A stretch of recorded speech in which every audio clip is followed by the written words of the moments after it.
عنوان: ایمان کی آزمائش، توکل کی قوت اور انجام منافقت۔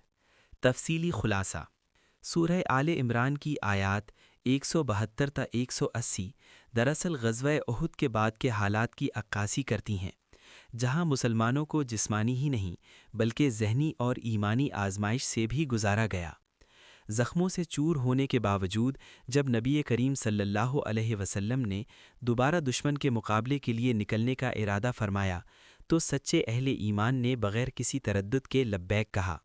یہ طرز عمل اس بات کی واضح دلیل تھا کہ ان کا ایمان وقتی جذبات پر نہیں بلکہ پختہ یقین پر قائم تھا۔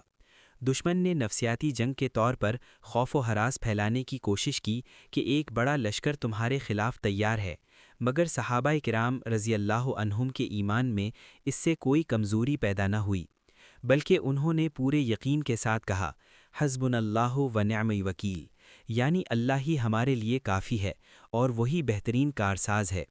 یہی وہ مقام ہے جہاں توکل محض ایک نظریہ نہیں رہتا بلکہ عملی قوت بن جاتا ہے۔ ان آیات میں منافقین کے رویے کو بھی نمایاں کیا گیا ہے۔ وہ لوگ جو مشکل گھڑی میں پیچھے ہٹ گئے یا دل سے کمزور ہو گئے، ان کا انجام واضح کر دیا گیا کہ وقتی دنیاوی فائدہ دراصل خسارہ ہے۔ اللہ تعالیٰ کسی کو مہلت دیتا ہے تو وہ ہمیشہ رحمت نہیں ہوتی، بلکہ بعض اوقات وہ ڈھیل اس لیے ہوتی ہے تاکہ انسان اپنی سرکشی میں اور آگے بڑھ جائے اور پھر اس پر حجت مکمل ہو جائے۔ اسی تسلسل میں بخل کی شدید مذمت کی گئی ہے۔ جو لوگ اللہ کے دیے ہوئے مال کو اس کی راہ میں خرچ نہیں کرتے، وہ در حقیقت اپنے لیے عذاب جمع کر رہے ہوتے ہیں۔ قیامت کے دن یہی مال ان کے گلے کا طوق بن جائے گا۔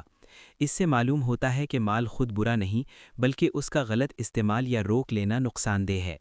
اہم اسباق: یہ آیات مومن کی عملی زندگی کے لیے ایک مکمل رہنمائی فراہم کرتی ہیں۔ اطاعت کا معیار: سچا ایمان وہ ہے جو مشکل حالات میں بھی حکم الہی کے سامنے جھک جائے، نہ کہ صرف آسانیوں میں۔ توکل کی حقیقت: حسبنا اللہ و نعم الوکیل صرف زبان کا ورد نہیں بلکہ دل کا یقین ہونا چاہیے۔ جب یہ یقین آ جائے تو خوف ختم ہو جاتا ہے۔ اصل خوف: مومن کو لوگوں، حالات یا دشمن سے نہیں بلکہ صرف اللہ سے ڈرنا چاہیے۔ یہی خوف اسے سیدھا رکھتا ہے۔ دنیا کی حقیقت: دنیا کی کامیابیاں عارضی ہیں۔ کسی کا مال یا طاقت دیکھ کر متاثر نہیں ہونا چاہیے، کیونکہ اصل کامیابی آخرت میں ہے۔ بخل کی تباہی: جو مال اللہ کی راہ میں خرچ نہیں ہوتا وہ انسان کے لیے وبال بن جاتا ہے۔ زکوٰۃ اور صدقہ دراصل مال کو پاک کرتے ہیں۔ استقامت: وقتی مشکلات ایمان کا امتحان ہوتی ہیں۔ جو ثابت قدم رہتا ہے وہی کامیاب ہوتا ہے۔ اے میرے رب، آج جمعے کے بابرکت دن کے صدقے ہماری زندگیوں میں اپنی رحمتیں نازل فرما، ہماری خطاؤں کو معاف فرما اور ہمیں سیدھے راستے پر قائم رکھ۔